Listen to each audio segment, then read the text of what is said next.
Ikaw ba yung bagong office assistant? Hello, binilin ka sa akin. Nice to meet you. Naghahanap kasi ako ng tubig eh. Yun na lang yata yung natira. Oo, nauho ako. Ay! Sorry! Sir! Naglalawad dito. Sorry! Ako mismo nagpasok sa'yo sa kumpanya. Kaya kakayanin natin to. Opo, sir. Gagawin ko po lahat. Meron ka pa sir. I need 10 copies of these. Ang dami ko kasi pong ginagawa. Baka hindi ko rin po matapos agad yan. Di ba ito naman yung trabaho mo? Utusan. Di ako pwede antukin. When I was told na i-hire ka ni Francis, I was against it. Until makita ko kung paano ka magtrabaho. Hindi mo sisinukuan yung trabaho, you give your best. Iba-iba naman yung mga produkto na nilagyan mo ng patong, di ba? Walang makakahalata. Napakatanga talaga! Pasensya na po kayo. Tinalisod niyo ako eh. Ako pa talaga yung sisisihin mo, ha? Manang Ricardo, ito yung binigay ni Miss Charmaine tapos pinirmahan pa ni Ma'am Venice, oh. Yun, 10K.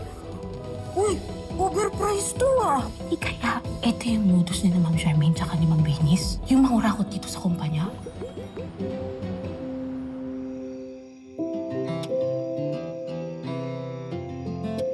Ganyan-ganyan yung nangyari sa Mari kong si Wena. Alam nyo na mild stroke siya dahil sa sama ng loob.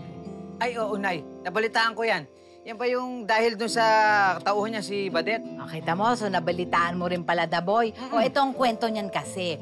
Itong si Badet, kapag namamalengke para sa karinderya ni Wena, tinataasan niya yung presyo. Ito naman si Wena. Huli na nung nalaman, ang dami nang nanakaw sa kanya. Sa tingin niyo na yan po yung ibig sabihin nun?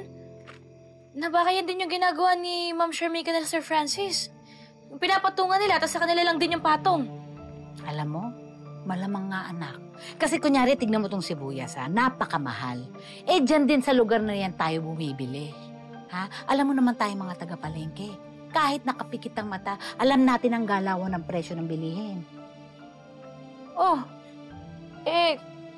Kung tama po yung hinala ko na maling-mali yan. Kasi kahit maliit lang po yung patong nila, kada linggo, ang laki pa rin ang nakukurakot nila. Nanay pa namang branches nila, Sir Francis. Totoo. Nakukuha ko sa'yo, Tata. Ipaglaban mo yung kung ano yung tama. Kaya maraming nangapit sa mundong ito dahil sa mga tao na ginagawa. Malay mo itong ganti mo sa malditang Charlie na yan. Baka mamaya kakutsaban niya pa si Benice.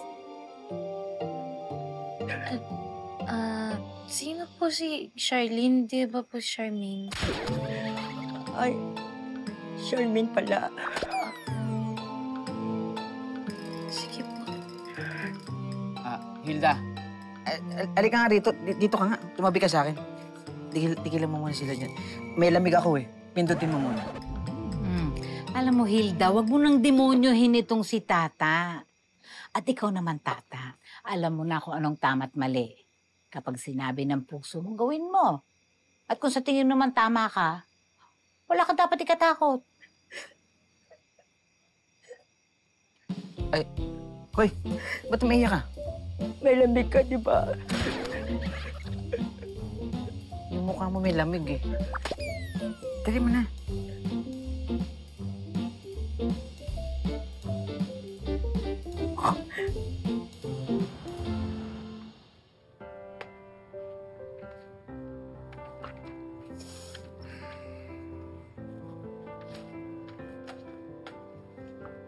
Tata.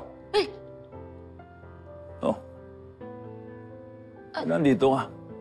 Sir Gov, andito po pala kayo. Akala ko kanina pa po ako mag-isa dito eh. Kanina pa po ba kayo nandyan? Kalahati na nga itong iniinom ko eh.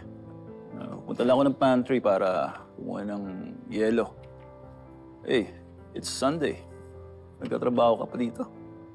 Father's Day pa. Dapat nagsa-celebrate kayo ng family mo. Madami po kasi akong di pa natatapos sa trabaho eh. Tapos kailangan daw po ito bukas. Wala din naman po akong gagawin sa bahay, kaya dito na lang po ako. At kailangan daw po ito ni Ma'am Venice agad eh.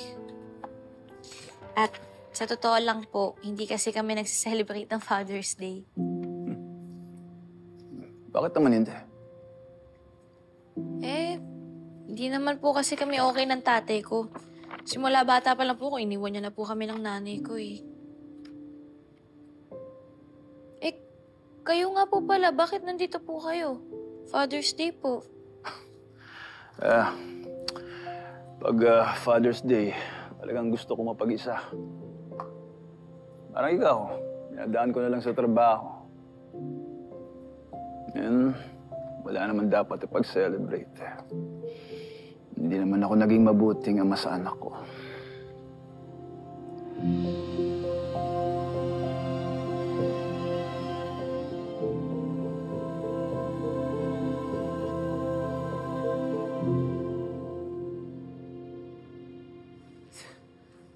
Bakit mo kami dinala dito? Ano tong lugar na to? Saka, sigurado ka bang safe dito?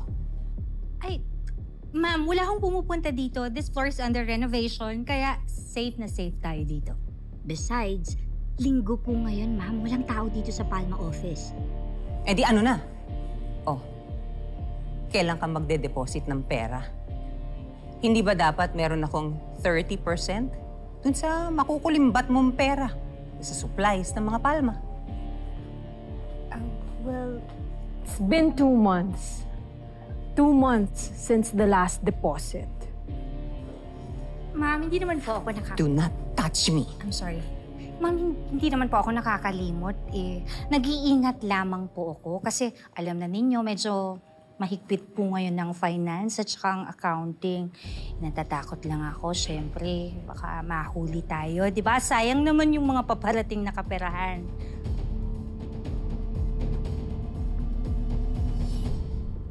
Alam niyo po, sa totoo lang, nakikita naming lahat kung gaano ka po ka-stricto kay Sir Francis. Pero, hindi naman po ibig sabihin nun, masama kayong magulang. Nakikita ko din naman po yung malasakit ninyo kay Julius. At yung pagtato niyo po sa kanila, hindi po naiiba kahit hindi niyo sila totoong anak. At, sorry po, Sir Gov. Nakwento po kasi sa akin ni Sir Francis nung nagpapanggap po ko bilang si Ma'am Venice kasi po, kailangan daw yun sa pagpapanggap ko eh. Pasensya na po. It's okay. Pero hindi si Julius at Francis ang tinutukoy ko, ha? We had lunch earlier. Ibang anak yung sinasabi ko. Ang sinasabi ko yung totoong anak ko. Huh? May anak ako sa pagkabinata. Babae.